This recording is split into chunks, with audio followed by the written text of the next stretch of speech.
یہ جو برکت والی رات امت محمدیہ کو عطا کی گئی ہے، آخر اس کی وجہ کیا تھی؟ نبی مکرم صلی اللہ علیہ وآلہ وسلم آپ نے جب پہلی امتوں کے تذکرے کیے صحابہ کرام کے سامنے کہ ان کی عمر بھی لمبی تھی اور وہ بڑی عبادت کرتے تھے، دنوں کو روزہ رکھنا اور ساتھ میں جہاد کرنا اور رات بھر شب بیداری کرنا، اور ان کی عمر کسی کی 200 سال، کسی کی 400 سال، تو یہ بڑی لمبی عمر ہوتی تھی۔ تو صحابہ کرام نے جب سنا تو پریشان ہو گئے، اس لیے کہ ہماری عمر بھی تھوڑی ہے اور مصروفیات بھی ہمارے ساتھ ہیں، اور پھر مطلب جب عمر تھوڑی ہے تو ہم نیکیاں اتنی کیسے کریں، اتنے روزے کیسے رکھیں، تو یہ سارے معاملات ہم کیسے ادا کریں؟ تو یہ جو ان کے دلوں کی پریشانی تھی صحابہ کرام کی شوق عبادت میں، جب نبی کریم علیہ السلام سے شیئر کی گئی تو آپ تھوڑا خاموش ہو گئے، چونکہ میرے نبی تو تب تک نہیں نہ بولتے جب تک رب اجازت نہیں عطا فرماتا ہے۔ تو محبوب کریم صلی اللہ علیہ وسلم آپ جب خاموش ہوئے تو اللہ رب العزت نے سیدنا جبرائیل امین علیہ السلام کے ذریعے یہ قرآن کی پوری سورہ پاک نازل کر دی، جس کو سورۃ القدر کہتے ہیں۔ فرمایا انا انزلناہ فی لیلۃ القدر، فرمایا بے شک ہم نے اسے برکت والی رات میں نازل کیا۔ اس سے مراد قرآن ہے کہ جس کو ہم نے اس برکت والی رات میں نازل کیا، اور فرمایا وما ادراک ما لیلۃ القدر، تمہیں کیا پتا کہ یہ برکت والی رات کیا ہوتی ہے؟ اور آگے پھر خود فرمایا کہ پتا کیا ہوتی ہے؟ لیلۃ القدر خیر من الف شہر، فرمایا 1000 مہینوں کی عبادت ایک طرف اور اس ایک رات کی عبادت پھر بھی زیادہ ہوتی ہے۔ یہ نہیں کہا اس کے برابر ہے، خیر من الف شہر، فرمایا یہ اس سے بہتر بھی ہے، افضل بھی ہے اور زیادہ بھی ہے۔ یعنی یہ ایک رات ایسی عطا کی گئی، فرمایا کہ اس رات میں اللہ تعالیٰ تمہیں 1000 مہینوں سے زیادہ ثواب عطا فرمائے گا۔ تو یہ امت محمدیہ پر یہ خاص انعام ہے اور فضل ہے اللہ تعالیٰ کا کہ اس نے یہ رات عطا کی۔ اب یہاں پر یہ بات بھی بڑی سمجھنے اور سوچنے والی ہے، نبی کریم صلی اللہ علیہ وآلہ وسلم آپ سے حضرت سیدہ صدیقہ بنت صدیق رضی اللہ تعالی عنہا، یعنی ام المومنین حضرت اماں عائشہ صدیقہ رضی اللہ تعالی عنہا، آپ نے سوال کیا میرے آقا یہ فرمائیں کہ اگر یہ رات ہمیں میسر آ جائے تو ہمیں پھر کیا پڑھنا چاہیے؟ تو نبی پاک علیہ السلام نے جو حضرت اماں عائشہ سے فرمایا تھا وہ یہ تھا، فرمایا کہ عائشہ تم نے یہ پڑھنا ہے، اور وہ کیا ہے؟ اللہم انک عفو کریم تحب العفو فاعف عنا یا کریم۔ یہ نبی پاک صلی اللہ علیہ وسلم نے، بعض روایات میں فاعف عنی تک یہ لفظ موجود ہے، اور یہ میں نے جو روایت پیش کی ہے یہ ترمذی شریف کے اندر موجود ہے۔ یعنی اس رات میں یہ الفاظ پڑھنا کہ جن کا مطلب یہ ہے کہ یا اللہ تو کریم ہے اور تو معاف کرنے والا ہے، جب تو کریم بھی ہے اور معاف بھی کرتا ہے تو میں سوال کرتا ہوں کہ میرے گناہوں سے معاف بھی کر اور میرے اوپر کرم بھی فرما دے۔ یعنی یہ رات مانگنے والی رات ہے کہ اللہ کی رحمت مانگی جائے، اس سے مغفرت طلب کی جائے اور اس کی بارگاہ میں اپنے دامن کو پھیلایا جائے تاکہ وہ اپنی رحمت سے ہماری جھولیوں کو مالا مال فرما دے۔ یہ پہلی بات۔ دوسری بات، یہ بعض روایات کے اندر یہ بھی مفہوم ملتا ہے، نبی پاک صلی اللہ علیہ وسلم نے اس بات کو بھی واضح کیا، فرمایا جس نے اس رات میں یہ کلمات پڑھے لا الہ الا اللہ الحلیم سبحان اللہ رب السماوات ورب العرش العظیم، فرمایا جس نے یہ 3 مرتبہ کلمات پڑھ لیے تو سمجھو اس کو بھی اس رات کی اللہ تعالیٰ برکات عطا فرما دے گا۔ اور میں یہاں پر یہ بات بھی عرض کروں، معجم کبیر کے اندر ایک روایت یہ بھی موجود ہے، فرمایا کہ یہ رات اگر کوئی حاصل کرنا چاہے تو وہ اس رات میں کتنی عبادت کرے، یعنی گھنٹہ، 2 گھنٹے، 3 گھنٹے، کتنی گھنٹے عبادت کرے، تو کہا جائے گا کہ اس نے اس رات کو عبادت کی ہے اور یہ عبادت کا مستحق ہے اور رات کی برکت کا مستحق بن گیا۔ تو معجم کبیر کی روایت میں یہ موجود ہے، فرمایا جس نے عشاء کی نماز بعد جماعت پڑھ لی نا، سمجھو کہ اللہ نے اس کو اس رات کی برکت عطا فرما دی ہے، اور اس کے بعد یعنی جماعت کر لی، رات کی برکت مل گئی ہے۔ اور آگے پھر ہم کہتے ہیں نا کہ جنہ گوڑ ودا جائے گا اونا مٹھا ودا جائے گا، تو جتنی ہم عبادت اور ذوق اور ذکر کرتے جائیں گے اللہ تعالیٰ اتنی زیادہ اور اپنا فضل فرمائے گا۔ تو اس کا مطلب یہ نکلا کہ یہ جو عشاء کی نماز ہے یہ بھی بڑی بابرکت ایک اپنے اندر دامن میں مہربانی رکھتی ہے کہ جو اس کو ادا کر لیتا ہے تو اللہ تعالیٰ اس کو بھی یہ رات حاصل کر لینے کا ثواب عطا فرما دیتا ہے۔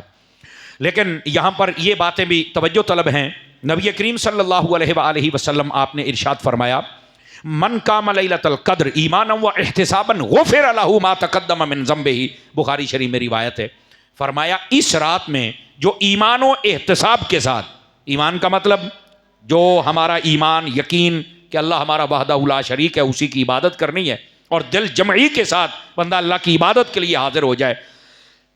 اور اس کے بعد فرمایا احتساب بھی کرے. اور احتساب کا مطلب یہ ہوتا ہے کہ دو چیزیں کم از کم ضرور دیکھے, ایک حقوق اللہ اور ایک حقوق العباد. حقوق اللہ کا مطلب کیا ہوتا ہے کہ جو نماز, روزہ, حج, زکوٰۃ, جہاد, تلاوت, یہ جتنے معاملات جن کا تعلق عبادت خدا کے ساتھ ہے وہ حقوق اللہ ہوتے ہیں, وہ ہم نے ادا کرنے ہوتے ہیں. اور باقی چیزیں حقوق العباد, اس کے اندر ہمارا ماں باپ کے ساتھ جو ریلیشن ہے, اس کی طرح ہمارے بہن بھائیوں کے ساتھ, پڑوسیوں کے ساتھ, بیوی بچوں کے ساتھ, اور جتنے یہ ہمارے زمینی تعلقات ہیں دوستوں کے ساتھ, یہ سب کے ساتھ ان کے اندر اگر کوئی کمی کوتاہی ہو تو ہمیں ان کا احتساب کرنا چاہیے. ہمارے یہاں ایک مسئلہ یہ ہے, توجہ کریں تو عرض کر دوں کچھ خاص بات, وہ یہ ہے ہمارے یہاں عمومی طور پر کہتے ہیں مولانا تقریر سنائیے, اس رات کی فضیلت سنائیے. بھائی اس رات کی فضیلت ہے, ہم سنا بھی رہے ہیں, ہوگا کیا جی ہم عبادت کریں گے اور چلے جائیں گے. میرے عزیز میرے دوست, یہاں علماء نے فرمایا کہ فضیلت آپ سنیں, اس میں حرج نہیں ہے, اور اس رات میں عبادت کی روی یہ بھی حرج نہیں ہے.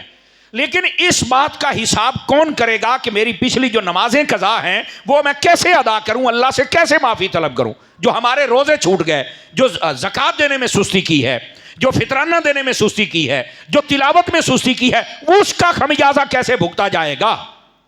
یہ ہے اصل بات. ہم فضیلت سنتے ہیں, عبادت کرتے ہو چلے جاتے ہیں, یہ اچھی بات ہے.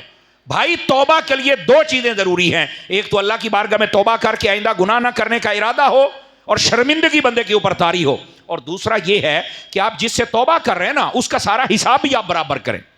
آپ اگر آج سے توبہ کر رہے ہیں کہ یا اللہ میں آج کے بعد پکی نماز پڑھوں گا, میں بے نمازی نہیں رہوں گا, اچھی بات ہے توبہ کی, سبحان اللہ, اللہ استقامت بخشے, لیکن پیچھے جو 10 سال کی رہتی ہیں ان کو پورا کون کرے گا, ان کی قضائیں کون ادا کرے گا. یہ اصل ہمارے یہاں فضیلت سنی, ایک رات میں بیٹھے دعا کی اور چلے گئے.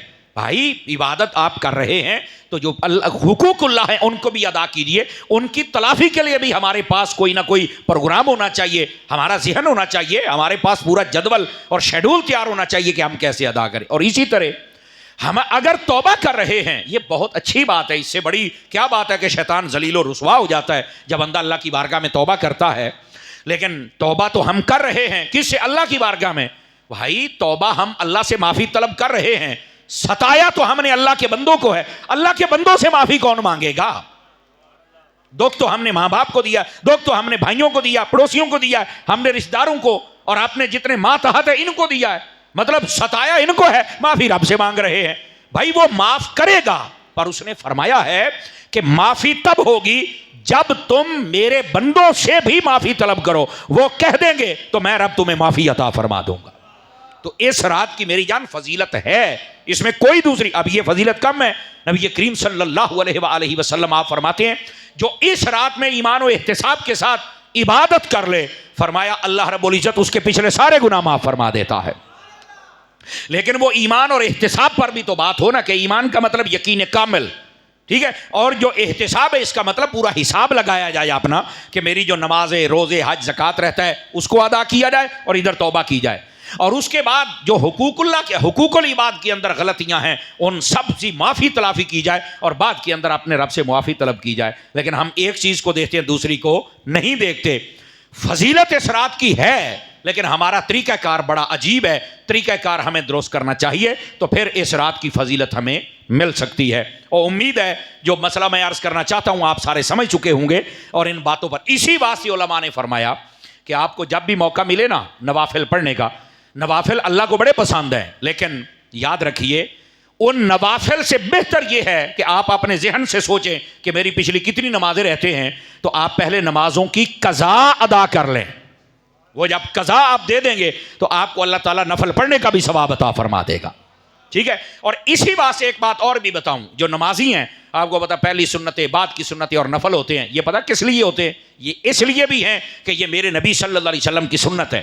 یہ اس لیے بھی ہے کہ جب بندہ سجدہ کرتا ہے تو رب راضی ہوتا ہے. اور یہ اس لیے بھی ہیں کہ نبی پاک صلی اللہ علیہ وسلم کی تعلیمات یہ بتاتی ہیں کہ اگر کسی کی نمازوں میں معاذ اللہ کوئی کمی رہ گئی ہوئی یا ان میں کوئی کمی کوتاہی سستی ہوئی, فرمایا قیامت والے دن یہ جتنی سنتیں اور نفل ہوں گے اللہ تعالیٰ ان کو فرضوں کے برابر کر کے اس کی کمی پوری کر کے اس کو جنت عطا فرما دے گا. یہی وجہ ہے کہ جب ہم فطرانہ ادا کرتے ہیں تو یہ فطرانہ کیا ہے؟ اگر فطرانے پر غور کیا جائے, پہلی بات تو یہ ہے کہ یہ غریبوں کی عید ہوتی ہے، ان کو بھی اپنی خوشیوں میں شریک کرنا ہے، اور دوسری اس کی حقیقی وجہ یہ ہے کہ ہمارے روزے رکھنے میں جو ہم سے تھوڑا اونچ نیچ ہو گئی نا، مسٹیک ہو گئی، کو کمی کوتاہی، کسی وقت کسی سے بول لیا، کو غیبت کر بیٹھے، اور کو تھوڑا تھوڑا غلطیاں، فرمایا جب فطرانہ دیتے ہو تو وہ جتنی ڈاٹس لگے ہوتے ہیں وہ سارے ختم ہو جاتے ہیں، اور اللہ کامل روزوں کا ثواب تمہیں عطا فرما دیتا ہے۔ اس کا یہ راز ہوتا ہے۔ تو میرے عزیز، میرے دوست، ہمارے اسلام کے اندر بہت ساری چیزیں ایسی ہوتی ہیں کہ اگر ان میں مسٹیک رہ جائے تو پھر ان کو درست کرنے کے لیے کوئی نہ کوئی طریقہ کار ہوتا ہے۔ آپ دیکھیں، ہم جب نماز پڑھتے ہیں، نماز پڑھتے ہوئے اگر کوئی غلطی ہو جائے، جب فرض میں تاخیر ہو جائے یا واجب چھوٹ جائے تو کہتے ہیں سجدہ صاحب کر لیا جائے، تو وہ جو کمی ہوتی ہے پوری ہو جاتی ہے نا۔ دیکھو ہمارے اسلام کے اندر اسی طرح آپ حج عمرہ کر رہے ہیں تو کوئی ایسا واجب آپ سے چھوٹ گیا یا خاص رکن چھوٹ گیا، اب یہ دم واجب ہو گیا۔ دم کا کیا مطلب ہے کہ ایک قربانی جس جانور کی ہوتی ہے اس کے مطابق ہم جانور لیں گے، حدود حرم کے اندر اس کو ذبح کر دیں گے، اگرچہ ہم سے غلطی ہوئی ہے لیکن اس کا جو ادھر سے خمیازہ بھگتا جا رہا ہے اللہ وہ قبول کرے گا اور اس کا کامل ثواب عطا فرما دے گا۔ تو اس کا مطلب یہ ہے مسٹیک ہوں گی لیکن اس کا طریقہ کار بھی اسلام نے ہمیں فراہم کیا ہے کہ اس کے مطابق جب ہم کرتے ہیں تو اللہ تعالیٰ اس کو قبول بھی فرما لیتا ہے اور ہمیں معافی بھی عطا فرما دیتا ہے۔ تو میں جو آپ کی خدمت میں خاص نقطہ عرض کر رہا ہوں وہ یہ ہے کہ یہ رات برکت والی، اس میں کوئی دوسری رائے نہیں ہے، اللہ کرے یہی رات ہو، میری تو دعا آمین آپ بھی فرما سکتے ہیں، لیکن یہ کہ ہمیں جو معافی تلافی کرنی ہے اس کا طریقہ کار یہ ہے حقوق العباد کو بھی ادا کریں اور حقوق اللہ کو بھی ہم ادا کریں۔ اللہ بس ہمیں سمجھنے کی توفیق عطا فرما دے۔ اور نبی کریم علیہ السلام نے کیا ارشاد فرمایا؟ حضرت انس بن مالک کے حدیث کے راوی ہیں، آپ فرماتے ہیں ان اللہ قد وہب لامتی لیلۃ القدر، فرمایا اللہ رب العزت نے میری امت کو یہ ایک برکت والی رات عطا فرمائی ہے، لم یعطھا من کان قبلکم، فرمایا جتنی پہلی امتیں آئی ہیں اللہ نے اس کے فضیلت والی رات، اس کے برابر اتنی شان والی رات کسی اور امت کو نہیں عطا کی، اگر یہ دی ہے تو اللہ نے میری امت کو عطا فرمائی ہے۔ تو یہ اس کے فضائل تو ہیں نا کہ اتنی بڑی رات ہے، اس میں کوئی شک نہیں۔ اور محبوب کریم صلی اللہ علیہ وآلہ وسلم آپ نے یہ بھی ارشاد فرمایا، اب یہ سنیے گا، آج کی رات اللہ کرے یہی رات ہو، ویسے تو ہمیں حکم یہ ہے کہ رمضان شریف کا آخری جو عشرہ ہے اس کی طاق راتوں میں ہم تلاش کریں، تو علماء فرماتے ہر طاق رات میں اگر مسجد میں آ جائے تو سبحان اللہ، نہیں تو اپنے گھر میں کوئی گھنٹہ ڈیڑھ گھنٹہ ایسا رکھیں جس میں ذکر فکر ہو، تو نوافل پڑھے جائیں، اور اگر نوافل نہیں تو قضائیں ادا کی جائیں، تلاوت کی جائے اور اللہ کی بارگاہ میں رو رو کے دعائیں کی جائیں، اس کو منایا جائے، اور جو طریقہ میں نے عرض کیا اس کے مطابق ہر طاق رات میں اپنا معمول بنا لیں، کوئی تو ہوگی نا، اس کے مطابق اللہ تعالیٰ میں ثواب عطا فرمائے گا۔ لیکن حبیب کریم علیہ السلام کیا فرماتے ہیں؟ اب یہ حدیث سن کے آپ کے چہرے پہلے ہی بڑے خوش ہیں لیکن مزید آپ کو خوشی نصیب ہوگی۔ اس حدیث کو بھی حضرت انس بن مالک ہی بیان کرتے ہیں، کہتے ہیں کہ نبی پاک علیہ السلام نے ارشاد فرمایا اذا کان لیلۃ القدر، فرمایا جب لیلۃ القدر آتی ہے نزل جبریل، فرمایا اللہ تعالیٰ جبرائیل امین علیہ السلام کو بھیجتا ہے، کیسے؟ فرمایا فی کبکبۃ من الملائکہ، فرمایا کہ وہ ملائکہ کے جھرمٹ کے اندر حضرت جبرائیل امین علیہ السلام جو زمین پر تشریف لاتے اور کرتے کیا ہیں؟ غور سے سنیے گا، فرمایا یصلون علی کل عبد قائم او قاعد یذکر اللہ، فرمایا ہر اس بندے پر درود پڑھتے ہیں جو بیٹھ کر یا لیٹ کر کسی بھی حالت میں اللہ کا ذکر کرے، اللہ کے فرشتے اس پر درود پڑھنے کے لیے آتے۔ اور حضرت جبرائیل امین علیہ السلام آپ کی کمانڈ، آپ کی صدارت، اس کے اندر وہ تشریف لاتے ہیں۔ تو میرے بھائی یہ اس کی رات کی بڑی فضیلتیں ہیں، اب اس سے بڑی کیا فضیلت ہو سکتی ہے؟ یہ شعب الایمان شریف کے اندر روایت موجود ہے۔ تو فضائل اور برکات بہت زیادہ ہیں لیکن حاصل کیجئے جو طریقہ کار فقیر نے عرض کیا اس کے مطابق، اللہ ہم سب کو عطا فرما دے۔ اور یہ جو 27ویں شب ہوتی ہے اس کے بارے میں کچھ زیادہ ہی اشارے ملتے ہیں کہ یہ 27ویں شب جو ہوتی ہے نا یہی ہے جو یہ برکت والی رات ہوتی ہے۔ تو اگر آپ توجہ کریں تو اس پر تھوڑا کلام کر لیں کہ یہ کیسے ہو سکتی ہے۔ پہلی بات، علماء فرماتے ہیں پوری دنیا کے اندر امت اس رات کو عمومی طور پہ جمع ہوتی ہے، تو فرمایا اگر اتنے لوگ مل کے بیٹھے نا اور اللہ سے مانگ رہے ہوں تو اللہ تعالیٰ فرماتا ہے جو مجھ سے سوال کرے مجھے حیا آتی ہے کہ میں ان کی جھولیاں خالی لوٹاؤں۔ تو فرمایا جب یہ سارے اکٹھے ہوتے ہیں حسن ظن یہ ہے کہ اللہ اسی کو برکت والی رات بنا دیتا ہے، یہ تو ہے حسن ظن والی بات۔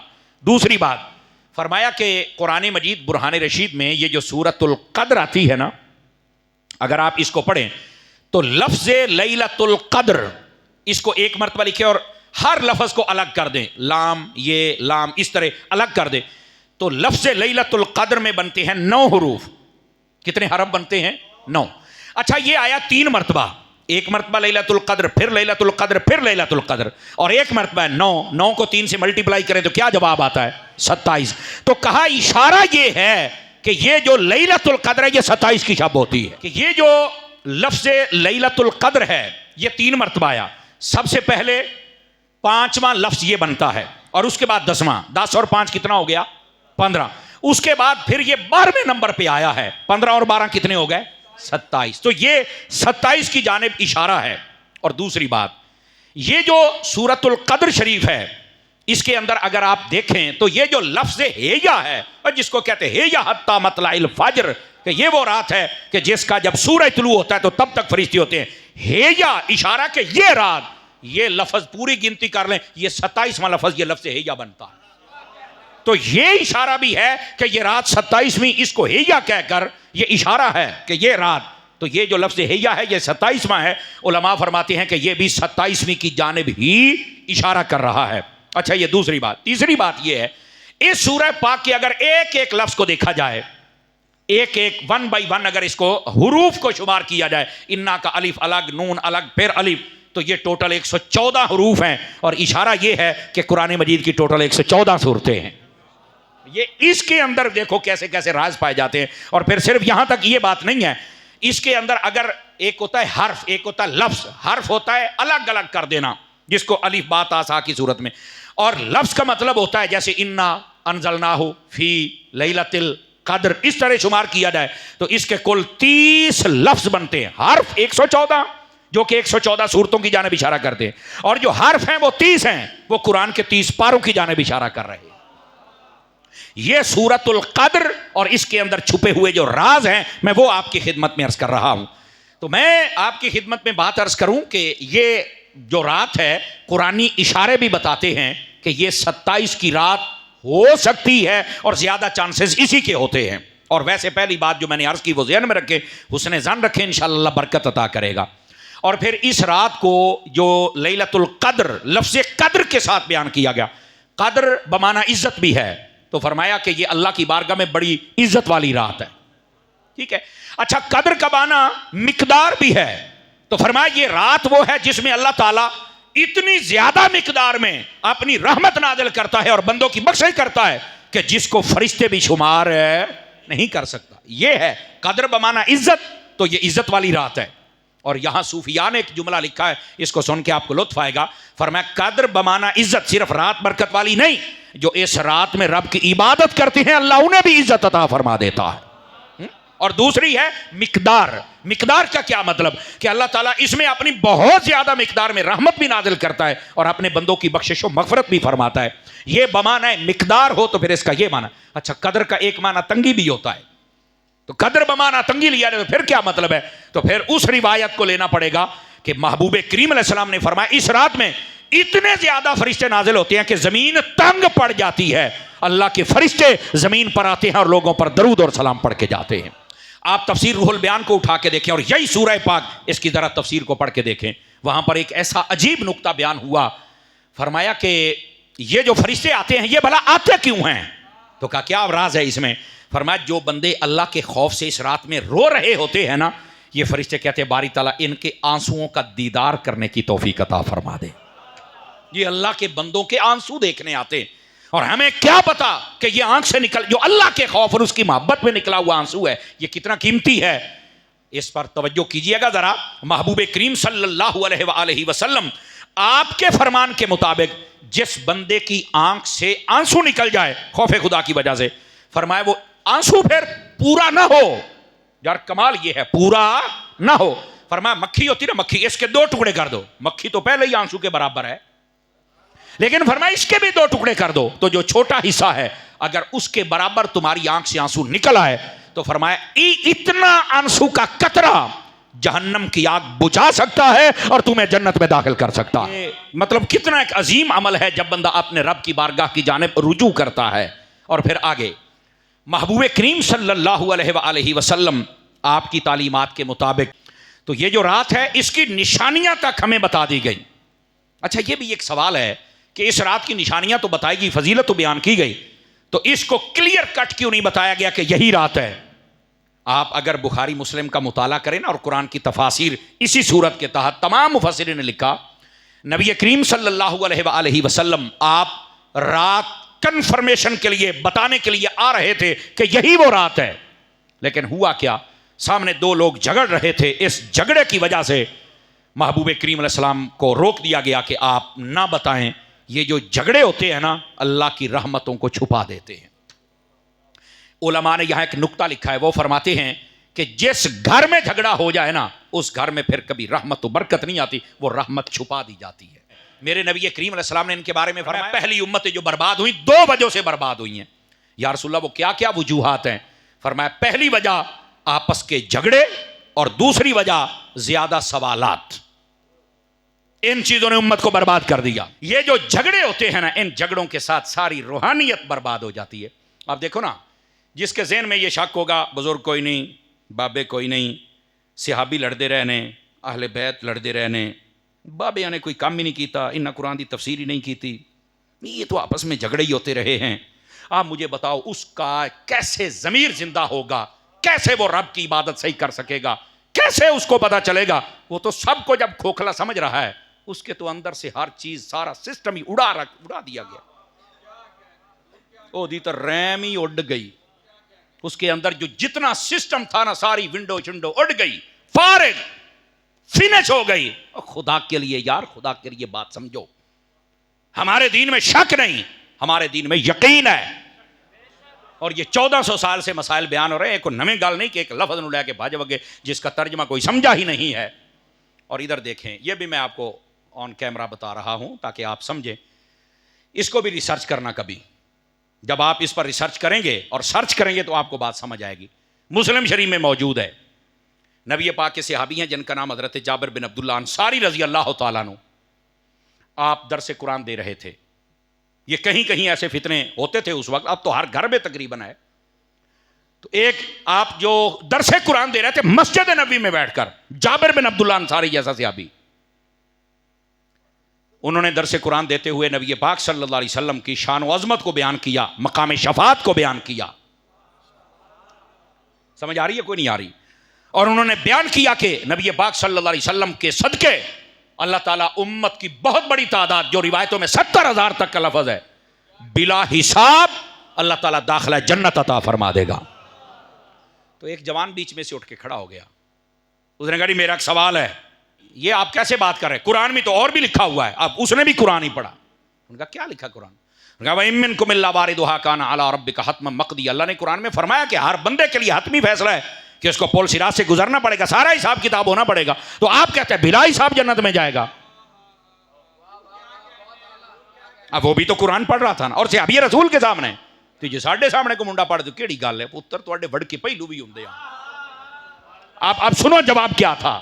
حضرت جابر بن عبداللہ انصاری نے جو قرآن شریف کا صحیفہ تھا وہ بند کر دیا اور ایسے اس کی طرف دیکھ رہے, اچھا تو بھی جام پہ ہیں, تو بھی اعتراض کریں گا. اس کا یہ ایک باڈی لینگویج ہوتی نا اس کا. یہ جو آپ نے فرمایا بھی ایک بات بتا, یہ جو تو آیت پڑھ کے آیا ہے کیا یہی آیت ہے یا باقی قرآن بھی آتا ہے؟ اس نے کہا میں نے قرآن ہی پڑھا. فرمایا میں یہ سوال نہیں کر رہا کہ تو قرآن ہی پڑھیا, میں کہہ رہا ہوں باقی بھی قرآن پڑھا ہے. اصل لوگ بگڑتے ہی اس وقت ہے جب ایک آیت کو لیا اور ایک حدیث کو اسی کا معنی بیان کر دیا. اس کے متعلق ساری ریسرچ مکمل کرنا. اب حضرت جابر بن عبداللہ انصاری کو کہنے لگا کیا مطلب ہے, آپ کا مطلب نہیں سمجھا. فرمایا یہی تو تمہیں سمجھانا ہے کہ تینوں مطلب سمجھ آنا بھی نہیں, جیسے تو آ گیا ہے, تجھے تو کسی نے بتا دیا کہ کوئی شفاعت نہیں ہے, کوئی حضور اکرم علیہ السلام کی امت میں 70,000 نہیں بخشے جائیں گے. میرے عزیز میرے بھائی, بات جو سمجھا رہا ہوں اس بات کو سمجھے. حضرت جابر بن عبداللہ انصاری رضی اللہ تعالیٰ عنہ, آپ نے اس سے کہا کو اور بھی پڑھے ہی یا یہی ایک آیت آتی ہے؟ اس نے کہا میرے پاس تو جو تھا میں نے بتا دیا. فرمایا بس مک گیا علم, بالٹی مود دی. آپ کی بولی میں کہہ رہا ہوں بس ختم, بانڈا ویلا ہے. آپ نے فرمایا ادھر آ, تم نے قرآن حضور سے سنا ہے یا ہم نے سنا ہے؟ آ گئی نا بات وہیں پر. اب وہ بچہ تو یہی کہہ رہا تھا میں قرآن پڑھیا آیت پڑھی. وہ فرمایا پڑھنا تو گھر بہ کے پڑھیا پوترے, اساں حضور کو لو پڑھے ہے, ایت رولا ہے. تو خود پڑھا ہے اور بگڑ گیا ہے, کہ میں سائیاں کو لو پڑھیا ہے. آپ نے کہا ہم نے حضور سے قرآن پڑھا ہے, حضور سے سیکھا ہے. تو اس نے کہا پھر مجھے سمجھائیں, مجھے تو جیسے کسی نے بتایا یا توجہ دلائی میں نے تو وہی پڑھا. فرمایا ادھر اب میں تیری توجہ دلاتا ہوں. آپ نے قرآن مجید برہان شریف 15واں پڑھا, آیت پڑھی عسیٰ ان یبعثک ربک مقاما محمودا. اللہ فرماتا ہے محبوب ہم ان قریب آپ کو مقام محمود عطا کریں گے. تو حضرت جابر بن عبداللہ انصاری نے کہا بچہ یہ بتا یہ مقام محمود کیا ہے, ذرا اس کے بارے میں. کہتا میں نو تو نہیں پتا. تو فرمایا پتا ہوں ہے ہی چبڑ مارنی سی, اے چبڑ مارنی جو تمہاری کھلوتا ہے. تو پورا پڑھنا, کسی سے سمجھنا, کسی کے پاس بیٹھنا. مرد میدان بن, مرد مکان نہ بن. کمروں میں چھپ کے بک بک کرتے ہیں اور سامنے او بھائی میری جان میری بات سمجھے آپ حضرات. تو آپ نے فرمایا اس کا جو مطلب ہی نہیں آتا تو پھر ایک آیت پر تم نے حکم کیسے لگا دیا. تو آپ نے پھر بیان کیا, فرمایا اللہ کا فیصلہ یہی ہے. بہت ساری قرآن مجید کی آیات پہلے حکم اور تھا, بعد میں حکم بدل دیا گیا. آپ دیکھیں نا, حکم بدلنے کی سادہ سی مثال, زیادہ دور جانے کی ضرورت ہی نہیں ہے. آپ اٹھائیں نا سورہ جمعہ, ہر بندہ اٹھا سکتا, ابھی اٹھا کے پڑھیں, اس کے اندر یہ موجود ہے. پہلے اس کی تفسیر پڑھ لیں آپ. پہلے جب جمعہ ہوتا تھا نا نبی پاک علیہ السلام کے زمانے میں ابتداءً, تو پہلے نبی پاک صلی اللہ علیہ وسلم جماعت کرواتے تھے, اس کے بعد آپ خطبہ دیتے تھے اور اس کے بعد آپ خطاب کرتے تھے. خطبہ خطاب سے ہے نا, پہلے جماعت بعد میں خطاب. لیکن بعد میں حکم بدل دیا گیا, فرمایا پہلے خطاب و خطبہ پھر جماعت ہوگی. تو اب یہ حکمت ہوتی, اور حکمت یہ تھی نبی پاک علیہ السلام جماعت ہو گئی, خطبہ دینے لگے نا, تو کئی لوگ بالکل نیو کلمہ پڑھنے والے, ان کو نہیں پتا ہوتا کہ بارگاہ رسالت کے آداب کیا ہیں. تو انہوں نے جب دیکھا, ایک بندے نے آ کے بتایا کہ قحط سالی تھی اور غلہ آ گیا ہے منڈی کے اندر, تو چل کے غلہ خرید لیں. تو انہوں نے کہا جماعت ہو جڑی ہو گئی, کو تقریر ضروری تو نہیں نا. جیسے کئی لوگ کہتے ہیں تقریر کو مولانا صاحب جی ضروری, جمعے والے دن آتے ہیں, جماعت کا ٹائم ہے, آج جمعہ پڑھے گئے, تقریر ضروری تو نہیں نا. تمہیں بتاؤں تقریر کتنی ضروری ہے. اب انہوں نے کہا تقریر کو ضروری تو اٹھے اور چلے گئے. اب چونکہ تھے نئے نئے, پتہ نہیں تھا, ورنہ سے ابھی جاتا ہی نہیں ہے. اور انہوں نے تو اپنے ماں باپ کو چھوڑ دیا, اور مکے کو چھوڑ دیا, اپنے مال کو چھوڑ دیا, مصطفیٰ جان رحمت کو نہیں چھوڑا ہے. تو جو نئے نئے ہوتے تھے ان کو پتہ نہیں ہوتا تھا, وہ 2-3 جب اٹھے نا تو وہ چلے گئے. اللہ رب العزت نے قانون ہی بدل دیا. جملے دی چاس لینی ہے, فرمایا تقریر میرے یار دی ہوے تسی چھڈ کے ٹر جاؤ, نہیں ہو سکتا. یہ حکمت ہوتی ہے کہ پہلے آیت کا حکم اور ہوتا ہے, پھر بدل دیا جاتا ہے. عزیزان گرامی قدر, سیم اسی طرح پہلے فرمایا اس بات کو کہ جو بھی ہوگا سب کا حساب ہوگا اور پول صراط سے گزرنا پڑے گا. پھر اللہ نے محبوب سے فرمایا, جب محبوب پھر روتے رہے, سجدوں میں سر اٹھایا ہی نہیں, حبیب کیوں روتے ہو؟ فرمایا تیرا حکم یہ ہے پر مجھے ان کی یاد آ رہی ہے, میں کیا کروں. فرمایا جا حبیب تجھے مقام محمود عطا کریں گے. حضرت جابر کہتے ہیں ہم نے حضور سے پوچھا حضور یہ مقام محمود کیا ہے؟ فرمایا یہ وہ مقام ہے جہاں پر کھڑے ہو کر میں اپنی امت کی شفاعت کروں گا اور اللہ 70,000 کو بخش جنت عطا فرما دے گا. یہ ہے وہ. یہی وجہ ہے میرے رب نے قرآن میں فرمایا یضل بہ کثیرا ویہدی بہ کثیرا. فرمایا بہت سارے قرآن پڑھ کے گمراہ ہو جاتے ہیں اور بہت سارے قرآن پڑھ کے ہدایت پا جاتے ہیں. تو آپ ہیں قرآن پڑھ کے بھی بندے گمراہ ہوندے نے. تو میں کہ جی ہاں, قرآن پڑھ کے بندے گمراہ ہوتے ہیں نا. میں مثال میں کہ ایسی سادہ مثال دیں گے آپ یاد رکھیں گے.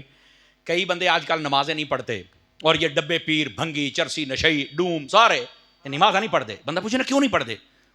یہ تو مولویوں کا کام ہے. تو میں کہا جناب اور سکھ کون دن, جناب اور کون ہندو ان سکھ ان کے ہی بلا ہیں, تو کیا مطلب؟ تو میں کہا تو بتا کیا مطلب, نماز نہیں پڑھتا مر رہے, تو سے پوچھا ہے تو تو کہتا مولویوں کا کام ہے.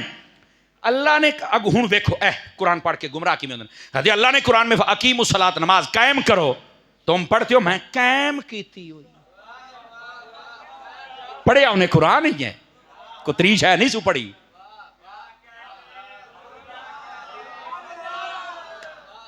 اب وہ قرآن ہی پڑھ رہا ہے نا. دیکھو میں نے سادہ بات کی ہے. وہ کہتا ہے نماز میں قائم کر رہا ہوں, تم پڑھ رہے ہو. کیا بلے یہ مطلب جڑا تینوں سمجھ آیا ہے, یہ حضور نے سانو کیوں نہیں دسیا, یہ صحابہ نے کیوں نہیں دسیا؟ تو میں مٹھی جی گل کروں گا, میں کیا کربلا دے کاری نے کیوں نہیں دسیا سانو؟ دستے صحیح نا. یہ مطلب وہ کہہ سکتے تھے کہ ہم قائم کرنے والے ہیں, بس پڑھیں گے نہیں قائم. اب توجہ نہیں فرما رہے میری بات پر. دیکھو قرآن پڑھ کے لوگ گمراہ, پردہ قرآن بیٹھا ہے.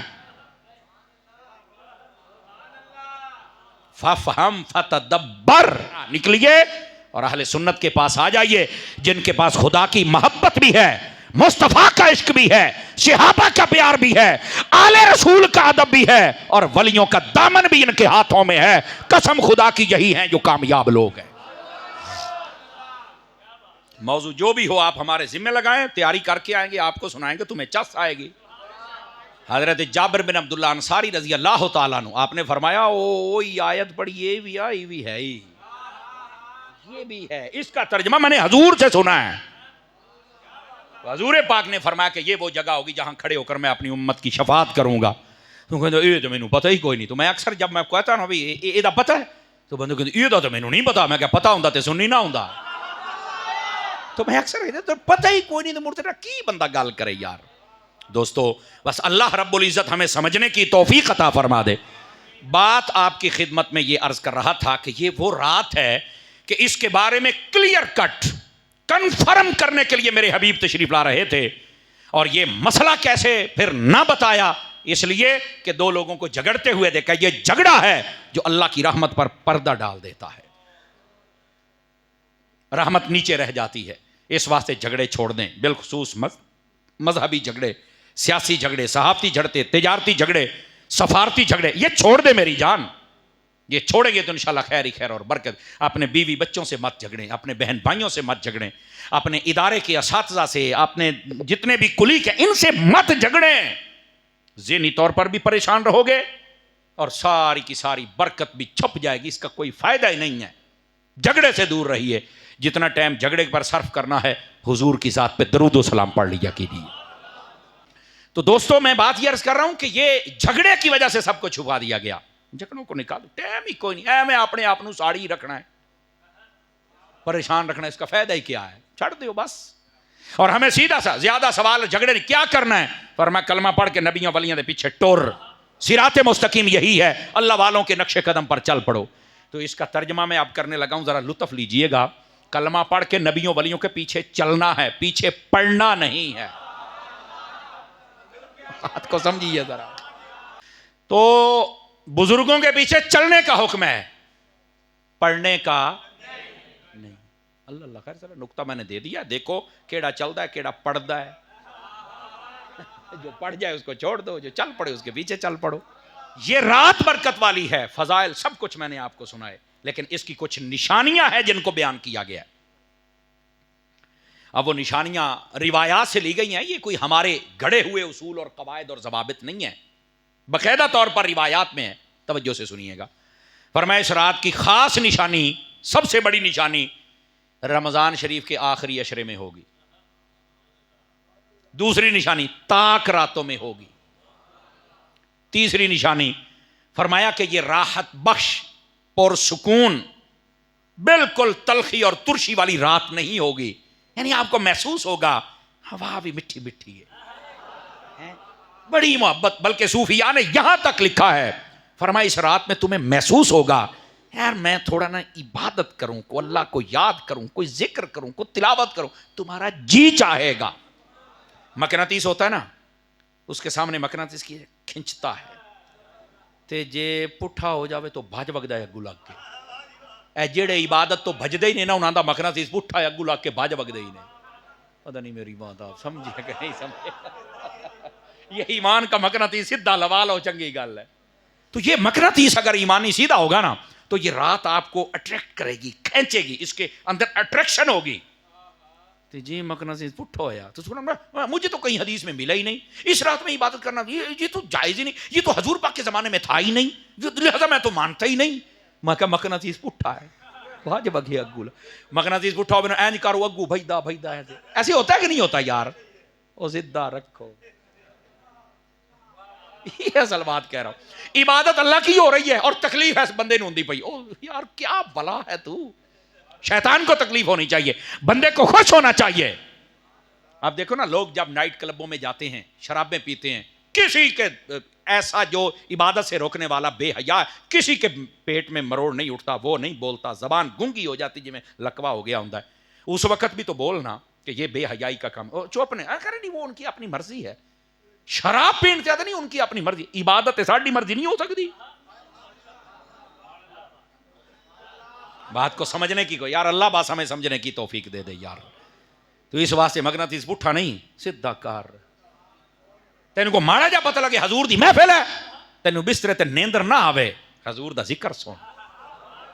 تینوں پتہ لگے بھی آج صلاۃ و تسبیح ہونی ہے, اڑن دے نہ سو ایتھے آنا. ایسا مقناطیس سیدھا ہونا چاہیے. یہ پاک صلی اللہ علیہ وسلم آپ نے فرمایا اس رات کے اندر چاند بالکل روشن کھلا تھالی کی مانند خوبصورت ہوتا ہے, مطلب راحت بخشار چیز ہوتی ہے. اور اس رات میں جو شیطان کو ٹوٹ ٹوٹ کے لگتے ہیں نا ستارے یا ان کو درے لگتے ہیں, فرمایا وہ بھی نہیں ہوگا. آپ نے دیکھا گرمیوں میں یہاں سے ستارہ ٹوٹتا ہے, وہاں گرا, وہاں سے وہاں گرا, تو اس رات میں وہ نہیں ہوتا. اور بعض نے فرمایا سمندر کا پانی میٹھا ہو جاتا ہے. اور یہ باقاعدہ طور پر حضرت عثمان بن ابی طلحہ, حضرت عثمان بن ابی العاص رضی اللہ عنہ آپ کے غلام, وہ فرماتے ہیں کہ میرا تجربہ ہے, وہ سمندر میں کشتی بانی کرتے تھے, تو جب انہوں نے سنا نا کہ سمندر کا پانی میٹھا ہو جاتا تو وہ بول پڑے. یہ تفسیر عزیزی میں موجود ہے. وہ کہنے لگا جی حضرت مجھے پتہ ہے اس رات کا پانی ایک سال کی ایک رات میں میٹھا ہوتا ہے. تو آپ نے اس غلام کو پتہ نہیں کیوں پتا ہے, کہہ رہا جی میں سمندر میں کشتی چلاتا ہوں تو ہر رات مجھے تو پانی سے واسطہ پڑتا ہے, تو مجھے بڑے عرصے سے میں تو دیکھ رہا ہوں کہ سال میں ایک رات آتی ہے جس کے اندر وہ پانی میٹھا ہو جاتا ہے. فرمایا جدو ہون میٹھا ہوئے تو دسی وہی تو رات ہے جو برکت والی رات ہے. تو یہ باقاعدہ طور پر مشاہدات اور تجربات اور ریسرچ سے بھی یہ بات ثابت ہے. اور پھر اگلی بات میں آپ کو اس سے بھی اگلی بات بتاؤں, یہ ماہر فلکیات جو سعودی عرب کا ہے نا, ماہر فلکیات, وہ آپ گوگل سرچر ہے, آپ سرچ کر کے دیکھ لینا. وہ کہتا ہے کہ جب سے میں اس شعبے میں ہوں, تو جب رمضان شریف آتا ہے تو اس حدیث کے پیش نظر میں نے بڑی مرتبہ ایک عرصہ گزر گیا مجھے ریسرچ کرتے ہوئے. کہتا ہے آخری طاق راتوں میں اکثر مجھے پتہ چل جاتا کہ یہ شب قدر کیوں. کہا جو مصطفیٰ نے نشانیاں بیان کی ہیں میں وہ تلاش کر لیتا. اس رات میں محبت بھی ہے, پیار بھی ہے, مٹھاس بھی ہے, چاند بھی بڑا پیارا ہے. صبح جب سورج نکلتا ہے تو شعاع نہیں ہوتی ہے, میٹھی میٹھی ہوا, بڑا لطف والا. تو کہہ رہا ہے میں ساری نشانیاں فلکیات سے بھی تلاش کرتا ہوں کہ آج کی رات ہے جو برکت والی رات ہے. تو یہ جدید سائنس کے ساتھ بھی اس کے تجربات ہو چکے ہیں. تو اللہ نے ہمیں عبادت کے لیے مہربانی فرمائی, آج ہم جمع ہیں. تو میں نے پہلے کہا کہ آج کی رات اگر شب قدر ہو تو سبحان اللہ, نہ بھی ہو تو ختم قرآن تو آج ہوا ہے نا, تو دعا تو قبول ہونی چاہیے. اور اگر نہ بھی ہو تو طاق رات تو ہے نا. اور اگر یہ بھی نہ ہوتی جو کہ ہے, تو پھر بھی مسلمان جمع ہو کے رب کی عبادت کرے. تو شیطان کو تکلیف ہونی چاہیے, انسان کو نہیں ہونی چاہیے نا. نبی پاک علیہ السلام مسجد میں تشریف لائے تو آپ کو بتایا گیا کہ یہ لوگ اللہ کا ذکر کر رہے ہیں, عبادت میں مصروف ہے, اور یہاں علم کی باتیں ہو رہی ہے. حضور آپ کہاں بیٹھیں گے؟ حضور علم والوں کے پاس آ کے بیٹھ گئے. فرمایا کہ وہ تو عبادت کر رہے ہیں, بس اپنا بھلا ہے, علم کی بات جب ہوتی ہے تو سب کا بھلا ہو جاتا ہے. اسی واسطے فرمایا عبادت سے علم افضل ہے اور عبادت گزار سے عالم افضل ہے. اس واسطے آپ یہ مت سمجھے کہ یہ ٹائم آپ کا عبادت میں نہیں گزر رہا, آپ اتنے آپ کے عقیدے ٹھیک ہو رہے ہیں, معلومات میں اضافہ ہو رہا ہے, یہ عبادت نہیں تو کس کو عبادت کہتے ہیں؟ سمجھ آئی نا. نبی پاک علیہ السلام آپ کی مبارک زندگی دیکھیں, کوئی بھی موقع آتا تو آپ خطاب فرماتے تھے. سمجھ آ رہی نا. تو اس کا مطلب یہ خطاب کرنا بھی ایک عبادت ہے, اور نبی پاک علیہ السلام نے اس کو پسند فرمایا ہوا ہے. اس رات کے اندر اللہ رب العزت بخشش فرماتا ہے. آسان جملہ یہ ہے, لا تعداد لوگوں کی بخشش فرماتا ہے. لا تعداد لوگوں کی, بے شمار جس کو ہم کہتے ہیں, بے حد و بے حساب جس کو ہم کہتے ہیں.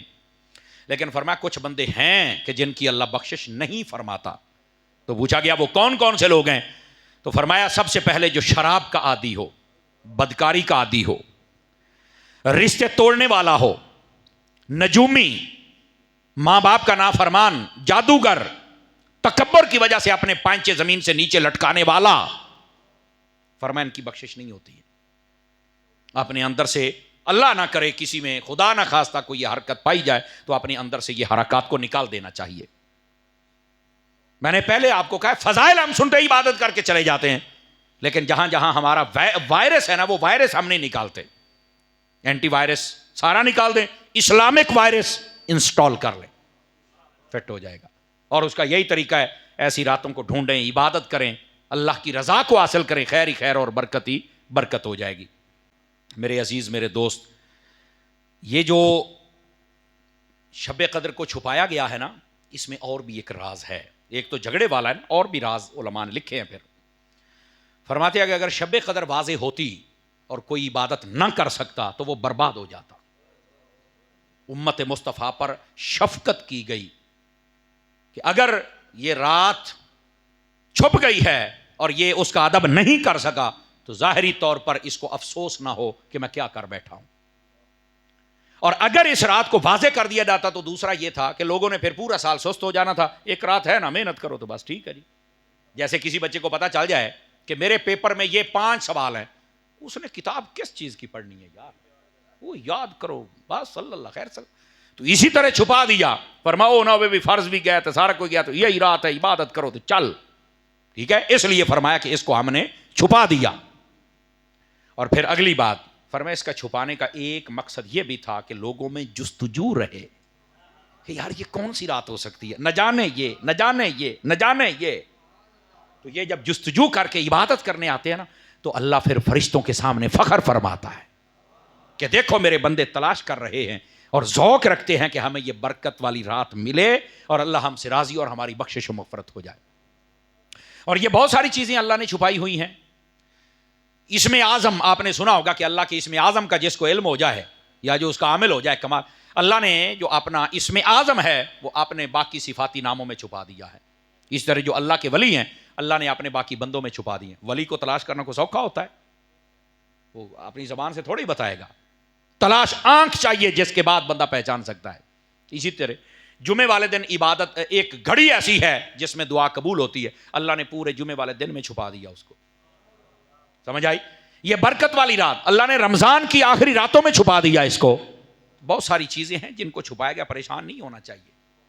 چھپی ہوئی چیز کو جب بندہ حاصل کرتا ہے نا، ٹارگٹ، یعنی آپ آسان لفظوں میں قرآن اندازی ہو رہی ہے اور لاٹری نکلنی ہے کروڑ کی، جب اب پتہ ہے آپ کو میری نکلنی ہے تو پھر تینوں کیڑی شاید خوشی ہونی ہے، یک دم نکلے سواد نہ آ جائے۔